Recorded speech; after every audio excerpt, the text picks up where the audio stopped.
हम्म କିଛି ବନୁନୁ ଭୋକ ଲାଗିଲାନି ଜୋରସେ। କିଛି ନାହିଁ ତ ବାପା କହିଥିଲି କିଛି ଦେଇତେ ଏତେବେଳେ ପର୍ଯ୍ୟନ୍ତ କିଛି ଦେଇନାହିଁ। କଣ ବନେଇବି?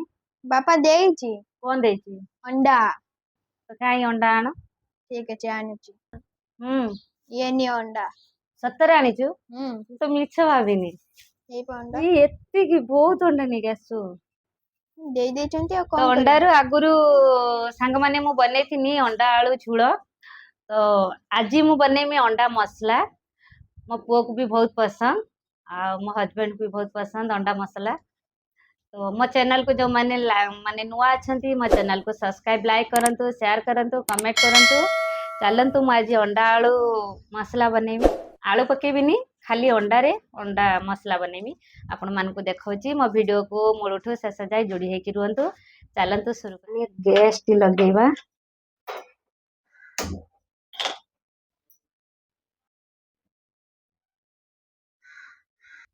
ତାପରେ ଆମେ କଢେଇଟି ବସେଇବା।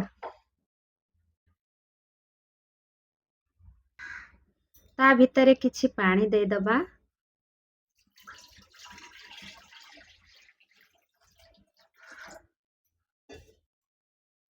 ପାଣିଟି ଗରମ ହେଲା ପରେ ତା ଦେହରେ ଯୋଉ ଆମେ ଅଣ୍ଡା ରଖିଥିଲେ ତାକୁ ଦବା। ଏମିତିରେ ମୁଁ ସବୁ ଗୁଡାକ ଅଣ୍ଡା ଦେଇଦେଲି। ତାପରେ କିଛି ଲୁଣ ପକେଇବି। ତାପରେ ମୁଁ ଏଠି କିଛି ସମୟ ପାଇଁ ଘୋଡେଇ ଦେବି ସିଝିବା ପାଇଁ। ମିଡିୟମ ଗ୍ୟାସ ରେ ରଖିବା।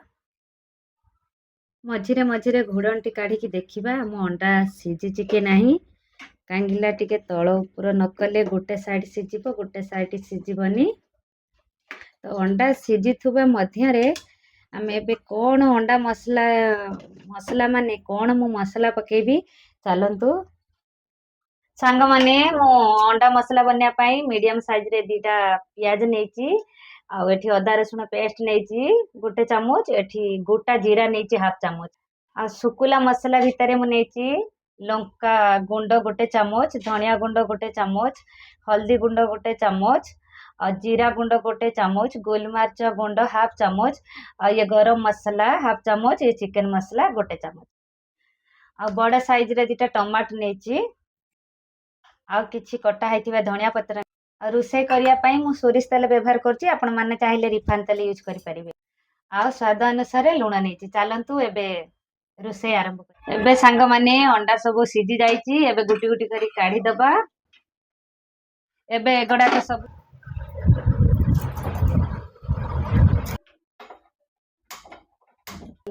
ଗ୍ୟାସ ଚାଲୁ କଲି ଏବେ କଢେଇ ବସେଇବି। କଢେଇ ଟା କିଛି ସମୟ ଗରମ ହବା ପାଇଁ ଦବା। ଏବେ ତେଲ ଦେଇଦବା କଢେଇ ଗରମ ହେଲାଣି ଅଣ୍ଡା ଭାଜିବା ପାଇଁ। ଏବେ ତେଲ ଗରମ ହେଇଗଲାଣି। ସାଙ୍ଗମାନେ ଅଣ୍ଡା ଭାଜିଲା ବେଳେ ଟିକେ ହଳଦୀ ପକେଇବ ହଳଦୀ ଗୁଣ୍ଡ। ଅଣ୍ଡାର କଲର ବହୁତ ଭଲ ଭାବରେ ଆସିଯିବ। ଦେଖନ୍ତୁ ସାଙ୍ଗମାନେ କେମିତି ଲାଲ ପଡିଗଲାଣି ଆହୁରି ଭଲ ଭାବରେ ହେବ। ଏବେ ଦେଖିପାରୁଥିବେ ସାଙ୍ଗମାନେ ଅଣ୍ଡା ଆମର ଭାଜିକି ଭଲ ଭାବରେ ହେଇଯାଇଛି ଏବେ କାଢିଦବା ଗୋଟେ ପ୍ଲେଟ କୁ ଦେଖିବେ। ସାଙ୍ଗମାନେ ଅଣ୍ଡା ଭାଜିଲା ବେଳେ ଆହୁରି ତେଲ ଥିଲା ଆଉ ଟିକେ ତେଲ ଦେଇଦବା। ଏବେ ମୁଁ ଜିରା ପକେଇଲି। ତ ଏବେ ଆମର ଜିରା ଫୁଟିଗଲା ତା ଦେହରେ ପିଆଜ ଦବା। ଏ ପିଆଜ ଟାକୁ ଏମିତି ତଳ ଉପର କରିବୁ ପୁରା ଯେମିତି ଲାଲ ହେଇଯିବ।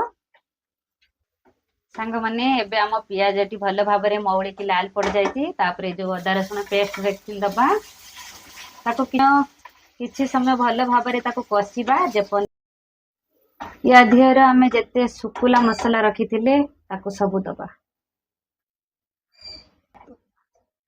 କିଛି ପାଣି ଦବା କାହିଁକି ନା ଆମ ମସଲା ଟା ଯେମିତି ନ ଲାଗିବ।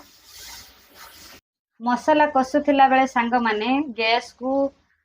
ସାଙ୍ଗମାନେ ଯେତେବେଳେ ମସଲାଟି କଷିବେ ସେତେବେଳେ ଗ୍ୟାସ ଟାକୁ ଲୁ କରିଦେବେ ତ ଆଉ ମସଲା ଆମର ଲାଗିବନି ଆଉ ଭଲ ଭାବରେ ମସଲାଟି କଷିଯିବ। ତାପରେ ଯୋଉ କାଟିକି ରଖିଥିଲେ ଟମାଟୋ ତାକୁ ଦବା। ୟା ଭିତରେ हाफ चामच लुण भी देवी कहीं लुण देले सिझीजिव। एबे आमे टिके किछि समय पई घोड़णी घोड़े दबा भल भाव टमाटो टी सिझीजिव। गुटे मिनट पई घोड़णी घोड़े दबा। एबे घोड़णी काढ़ी देखिबा मो मसला केमती हेची। मसला टी हेई नाही भल भाव आपण माने भी घरे थरे ट्राए करंतु सांग माने अंडा मसला मु आशा करूची आपण मानकु भल लागिबो।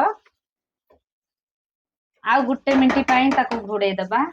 घोड़णी काढ़ी देखिबा आम मसला केमती हेची। भल भाव मसला टी हेई जायची।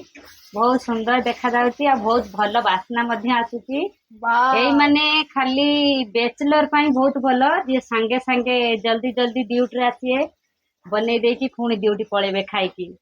जो माने बाहिरे अछंती तांको पई बहुत भल इजी अंडा मसला।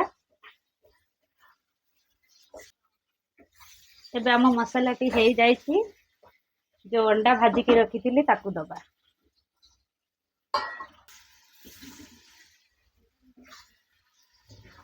तो भल भाव तल उपर करके मिक्स करदबा। एबे घोड़णी काढ़ी देखिबा बहुत भल भाव हेई जायची। सांग माने देखुथिबे जेहेतु अंडा मसला एटा मसला मसला रहिबो। आपण चाहिले पानी देई परिबे कम बेसी करि परिबे। या उपरे रखिथिबा किछि कटा हुए धनिया पत्र ताकू दे देबी।